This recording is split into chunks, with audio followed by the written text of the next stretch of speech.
¿Qué tal, gente? ¿Cómo están? Muy buenos días, buenas tardes, buenas noches, bienvenidos a otro video más del canal.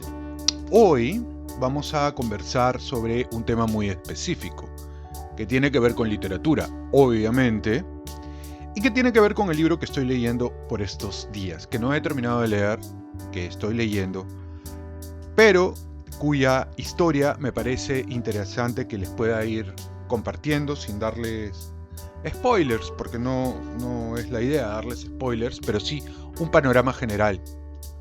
Y también un poco para sacarlos de la rutina del día a día, invitarlos a volar. Ya saben que la literatura tiene esto de que nos ofrece la posibilidad de salirnos de la realidad, estando en nuestra realidad y vivir otras vidas viviendo nuestra propia vida, ¿no?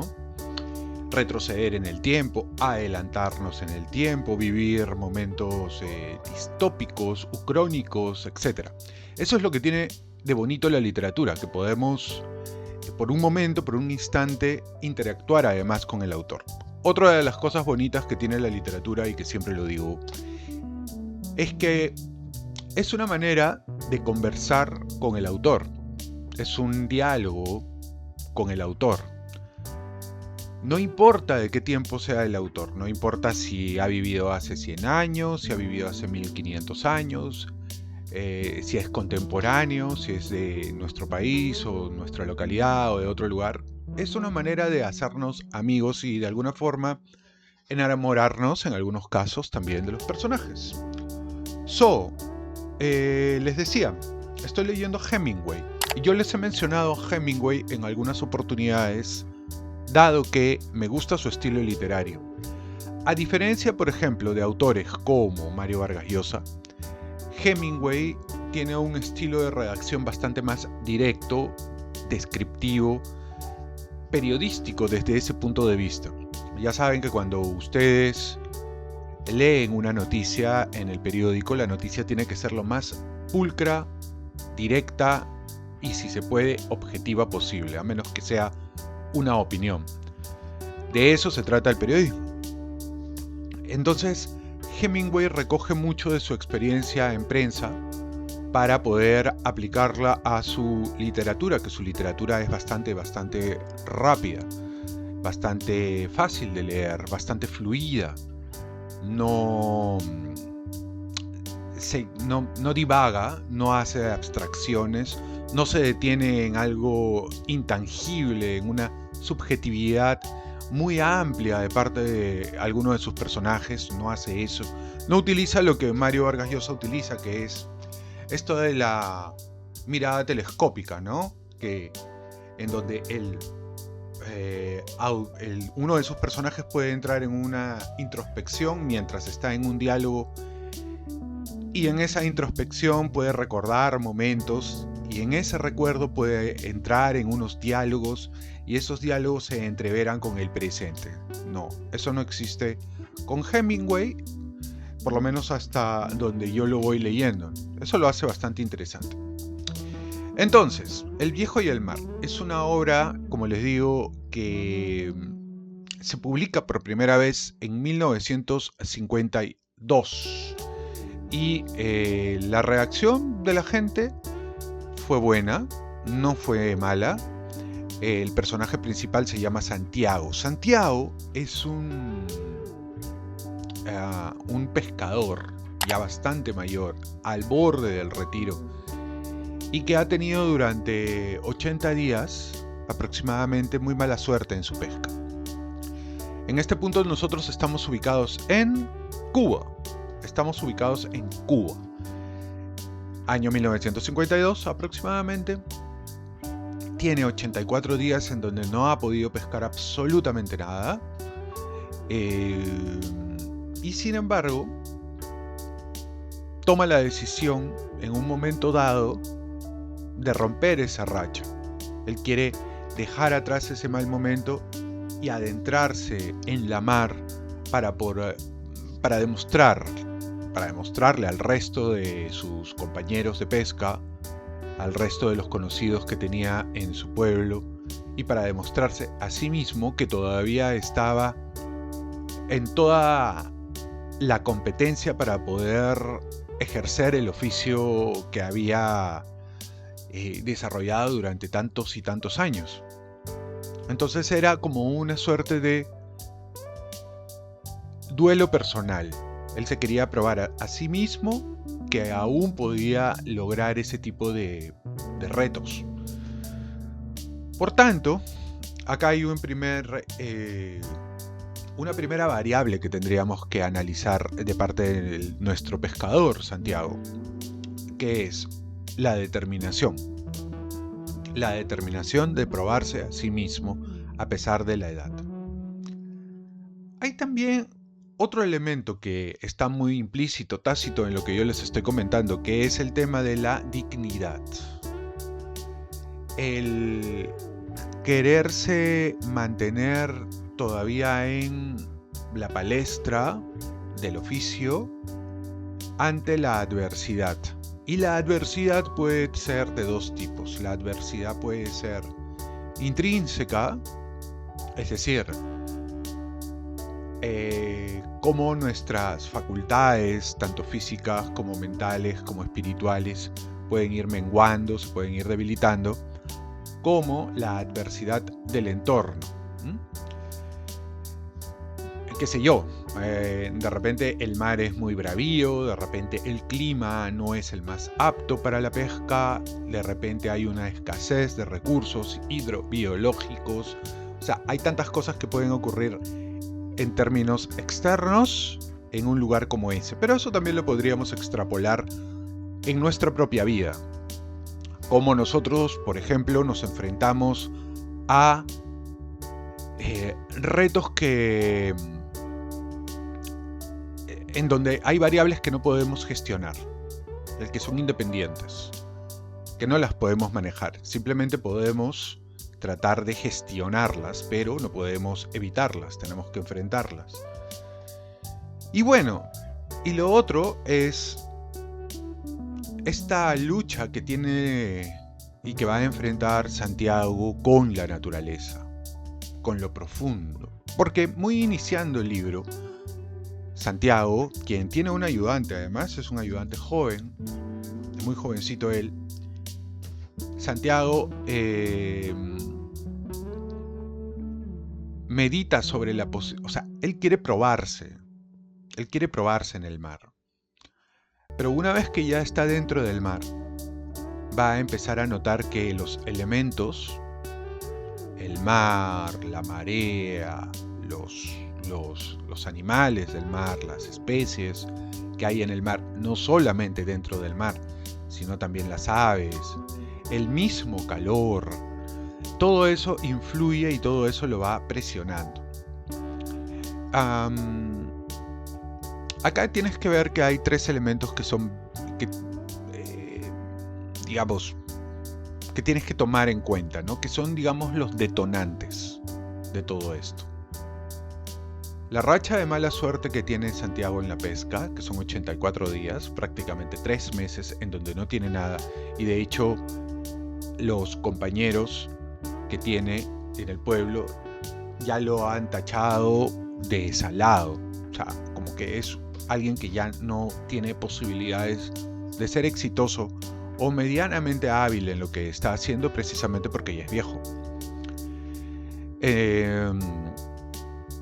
Y el otro detonante es el deseo de aventura. Para que una historia sea exitosa en general, tiene que haber aventura. El personaje principal tiene que irse a otro lado, ¿no? El héroe de la historia tiene que salir y tiene que exponerse a una serie de variables o a una serie de elementos que van a poner a prueba su tenacidad. Por eso que, no recuerdo quién exactamente decía que una buena historia consiste en un viaje o alguien nuevo que viene al pueblo. ¿Por qué? Porque ese alguien nuevo que viene al pueblo también va a contar una historia de él y va a ser un elemento que va a cambiar las dinámicas de ese pueblo. El Conde de Montecristo, por ejemplo, ¿no? ¿Recuerdan? El Conde de Montecristo. que era alguien que viene del pasado a cobrar venganza, pero que viene del pasado en una mucha mejor situación. Pero bueno, esa es otra historia. Y sería bonito también leerla o por lo menos hacerle una reseña porque es una historia muy muy interesante. Bien. Entonces, ¿hay una evolución del personaje? Sí, porque una cosa es el cómo sale a la mar y otra cosa son los elementos y las reflexiones que él empieza a tener en el mar. En el mar va a empezar a reflexionar sobre sus propias capacidades, sus propias condiciones, las cosas que él hubiera deseado hacer, las cosas que hubiera preferido no hacer, las cosas que se olvidó en ese momento. O sea, sí hay algunos elementos de reflexión, no como por ejemplo en Conversación en la Catedral, que también se llama Santiago, por cierto, el personaje principal, en donde esas introspecciones son mucho más complejas. No, acá siempre estás en el aquí y en el ahora, lo cual no significa que no recuerdes momentos, solo que no se hacen toda una historia a partir del recuerdo. Luego, la conexión que va a tener Santiago, no solamente con el mar, sino con el pez, con el merlín. ¿Por qué? Porque allí se va a suscitar una suerte de lucha entre ambos. Va a haber una dinámica. Va a haber una dinámica entre el animal y el pescador. Y no solamente va a haber una dinámica, sino también va a haber un respeto. No puedo decir un respeto mutuo porque no es que el pez vaya a hablar en algún momento, eso no se va a dar. Pero Santiago sí asume algunas actitudes que tiene el pez y las humaniza de alguna forma, las interpreta en ese sentido. Eso es un poco lo que va a suceder.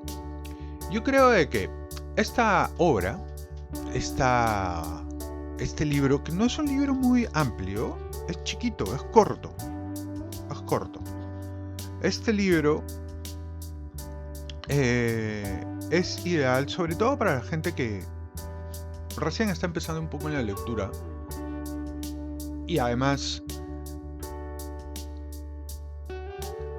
añora un poco este tipo de aventura marina, ¿no? A la gente que ama el mar, Hemingway amaba el mar, le puede resultar muy interesante. Ya les digo, o sea, nos pone en un lugar absolutamente distinto, en un lugar bastante... No es la palabra adecuada, bohemio, pero es la Cuba de los años 50, ¿no? Tal vez un poco antes de Castro. Entonces las cosas, el mundo y la apreciación de las situaciones también son distintas. El acercamiento, hay muchas referencias a la cultura pop de esa época, del béisbol, por ejemplo.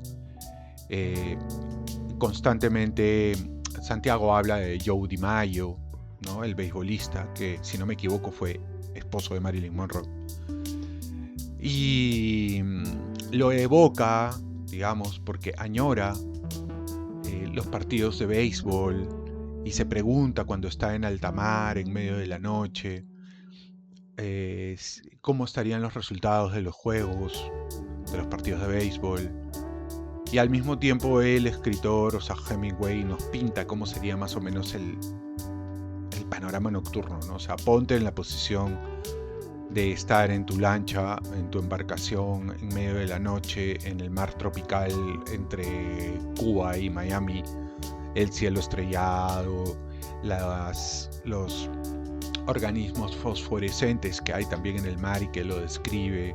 Entonces te imaginas un escenario hasta incluso extraterrestre, porque un mar iluminado, lleno de colores, el cielo despejado, solamente iluminado por los astros, las constelaciones y tal, el rumor del viento, el crujir de la madera al ser movida por el mar. O sea, todos esos elementos son los que hacen al libro especialmente interesante. Un momento en donde Santiago está reflexionando es, por ejemplo, acá. Nadie debiera estar solo en su vejez, pensó, pero es inevitable. Tengo que acordarme de comer el bonito antes de que se eche a perder, a fin de conservar las fuerzas. Recuerda, por poca gana que tengas, tendrás que comerlo por la mañana. Recuerda, se dijo. Durante la noche acudieron delfines en torno al bote. Los sentía rolando y resoplando. Podía percibir la diferencia entre el sonido del soplo del macho y el suspirante soplo de la hembra. Son buena gente, dijo. Juegan y bromean y se hacen el amor. Son nuestros hermanos, como los peces voladores. Entonces empezó a sentir lástima por el gran pez que había enganchado. Es maravilloso y extraño. Y quién sabe qué edad tendrá, pensó. Jamás he cogido un pez tan fuerte, ni siquiera que se portara de un modo tan extraño. Puede que sea demasiado prudente para subir a la superficie. Brincando y precipitándose locamente pudiera acabar conmigo. Pero es posible que haya sido enganchado ya muchas veces y que sepa que esta es la manera de pelear. No puede saber que no hay más que un hombre contra él, ni que este hombre es un anciano. Pero qué pez más grande, y qué bien lo pagarán en el mercado si su carne es buena. Cogió la carnada como un macho y tira como un macho. Y no hay pánico en su manera de pelear. Me pregunto si tendrá algún plan o si estará, como yo, en la desesperación. Esto es parte de lo que dice o cómo describe Ernest Hemingway a Santiago en El viejo y el mar, para que vean qué tipo de reflexiones son las que hace.